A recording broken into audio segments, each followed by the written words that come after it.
Business acquisition financing. How do you finance the acquisition of a small business or a business really of any size? The process is generally going to be the same. How are you going to finance a business acquisition? Now, this could be a business acquisition to grow your existing company. Say you own one plumbing company and you want to buy out a local competitor, right? That's a great potential opportunity for a business acquisition. Or say you want to become an acquisitions entrepreneur, maybe you pick a sector that you want to make multiple acquisitions over a period of several years in, but how are you going to get that acquisition done? How are you going to finance the acquisition? That's what I want to talk to you about in this video. Now, there are a host of ways, and I want to dive into each of the main ways in which you'll be able to get business acquisitions financed. Firstly, and this is for those of you who are in the United States, though this is also relevant perhaps in whatever country you live in. If you're not in the United States, look into your government's small business financing programs. In the United States, it's the SBA program.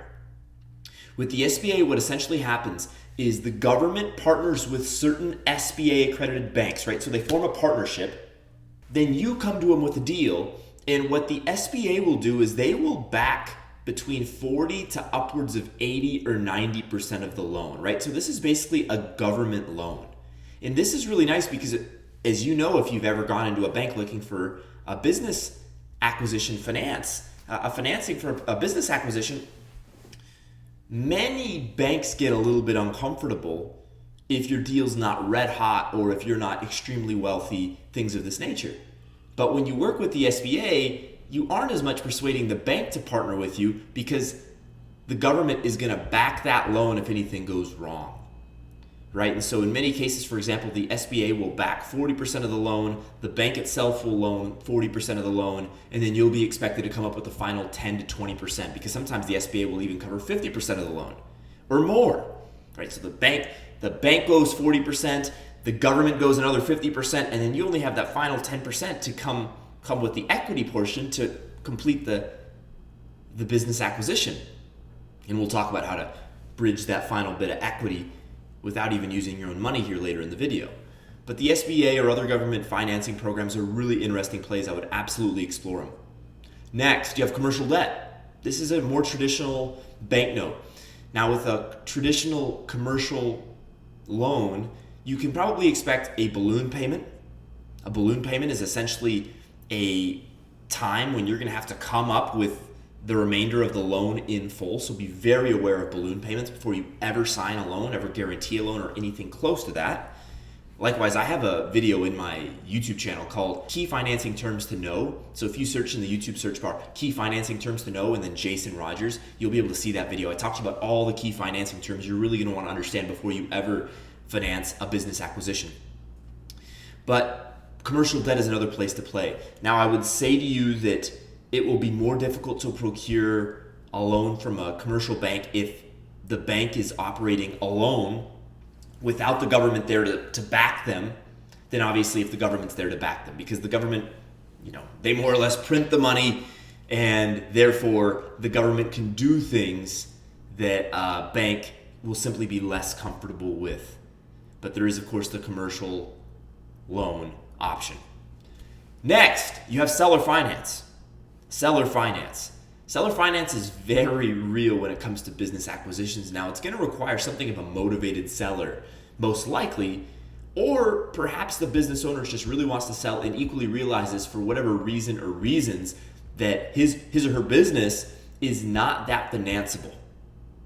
Likewise, if you build a strong rapport with the seller of a business, that seller may decide, you know what, I'm going to offer you financing. And the seller may even offer you very favorable terms. A very long balloon payment, if any, an amortization schedule that you like, a competitive interest rate, right? A high amount of leverage if you want more leverage, meaning maybe an 80 or 90% loan to value loan or financing package. Right? So that's a very interesting place to play as well as with seller finance.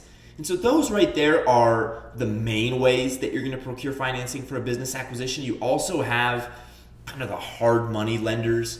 These are going to be loans that have higher interest rates, much higher interest rates usually, often short terms as far as the balloon. The balloon's going to come in 3 years or maybe 5 years. But a hard money loan sometimes is going to be the one loan that you can get if all the commercial banks are turning you down. And perhaps the business acquisition you want to make is not SBA approved, or it's not approved with the government financing agency that may exist in your country. And if you can't procure seller finance, right? So you tried the SBA, they say, no, we can't finance a loan like this. Maybe because the loan's too big. By the way, the SBA works between, I think with loans up to $5 million. But up to $5 million is really where you can play with an SBA loan, right? Or where the SBA will partner with a bank to provide SBA financing, right? So you go for the SBA and they say, no, your deal's too big, or no, we don't provide SBA financing in this type of sector. Okay. You talk to a whole bunch of commercial banks. They all say, no, we're not comfortable with your deal. Maybe because you, the principal, don't have a high enough net worth, or we're not comfortable with your experience, or because we're not that comfortable with the deal. Those are going to be the main reasons why a financial institution will not loan you the money. Usually it's a free cash flow problem, meaning they don't think the deal has enough free cash flow to pump out after the debt payments, or it's a guarantee problem, meaning, hey, look, your guarantees aren't good enough, or you don't really have any net worth or anything to pledge, no collateral, right? Or it sometimes also can be they're concerned about the sector. Hey, look, we've redlined that sector. We don't touch that sector. We had a bad experience with that sector. So those are some of the common reasons why a commercial bank may turn you down. Also, commercial banks are just pretty conservative. They would rather candidly give out credit cards than do commercial loans often. Okay, but you went through the SBA, didn't happen. You went down the commercial loan path, didn't happen. You worked the seller finance channel, isn't happening. Then yes, you can look down to that private lending or hard money avenue. And those are pretty much synonymous terms, private lending or hard money loans. Hard money loans tend to be even faster. Hard money loans tend to be 2 to 4 day approvals, and these are often used by flippers who buy homes and rehab them and then flip them. Because what really happens with a hard money loan is they are loaning you maybe 75% of the appraisal value, but at a very high interest rate. But they can approve the loan super fast because they just want to get a general understanding of how valuable is this thing you're trying to buy, and then okay, based on that, I'll give you 75% of the money. Now, hard money loans again are a bit more common in real estate than they are in business acquisitions, but I do know private lenders / hard money lenders who will help you finance business acquisitions as well. Okay, so those are your main ways to finance the first position note. The first position note. And this is another key variable to discuss. And by the way, the more you sound educated when you're speaking to bankers or lenders of any description, the better terms you're generally going to get. If you sound like you don't know what you're talking about, they're going to take you for a ride. If you know your terminology, if you know your key financing terms, you're going to have a lot more credibility with the bank, right? So the first position loan is usually the majority of the loan that's going to take you 70 to 80%, maybe 60 to 70 to 80% of the total purchase price, right? Think of it as your main mortgage if you buy a home, right? That's your first position note. Now, naturally, to use the buying a home example, something that people are generally more familiar with, right? You have your mortgage that maybe is 75% of the purchase price. Say you're going to buy $1 million home. Okay, you're going to get a mortgage for $750,000, right? That $750K mortgage is your first position note to make this synonymous to business acquisition financing. Okay, but what about that final 25%? The equity portion. Well, of course, you can use traditional capital, whether it's investor capital or your own funds. Banks really like it if it's your own funds because then they see skin in the game and commitment to the project. But nevertheless, they really like equity in cash form the most, right? So if you can come correct with cash, the bank's going to be more interested in that than anything else. Okay, so that's obviously one way to get the equity portion there to really complete the transaction. Because yes, we've talked about how to finance the transaction, but to me, and I would imagine to you, the more important thing is getting the deal done.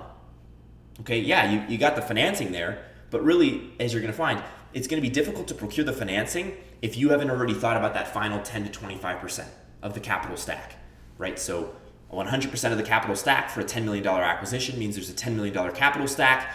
To use a $10 million deal example now, say you want to get a loan of $8 million, so 80% loan to value. Okay, well, how are you going to come up with that final $2 million? It's always going to be the last 10 to 30% of the capital stack that's going to be the most challenging part of the financing to procure because it's the most risky, right? If your deal goes bunk and you have to liquidate the asset or liquidate the business, the first 50 to 70% of the money is going to be pretty easy to recoup in a fire sale, most likely.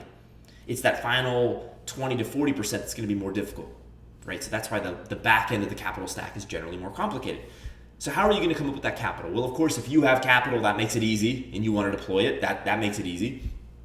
Even if you have a really high net worth and you don't want to use your own capital, but you can guarantee the loan, you're willing to guarantee the loan, maybe you pledge a home or some other asset that you're willing to basically collateralize it if the deal goes bunk, that kind of a thing is going to make it way easier for you to get higher leverage, still keeping it at low rates, and otherwise to get the financing you're looking for. Whereas if you're broke, obviously that makes a bank and pretty much any lender more uncomfortable, naturally, because if the deal goes bunk, they don't really have anything else to go after.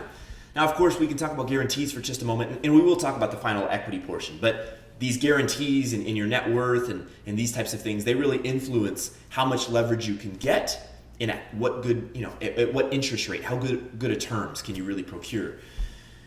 So you can get somebody else to guarantee the loan for you. Maybe you give them 10% of the equity in your deal, right? In the LLC that you're going to form, you have 100 shares and you give the guarantor 10 of those shares, something like that. That can work, right? So that's an option for you.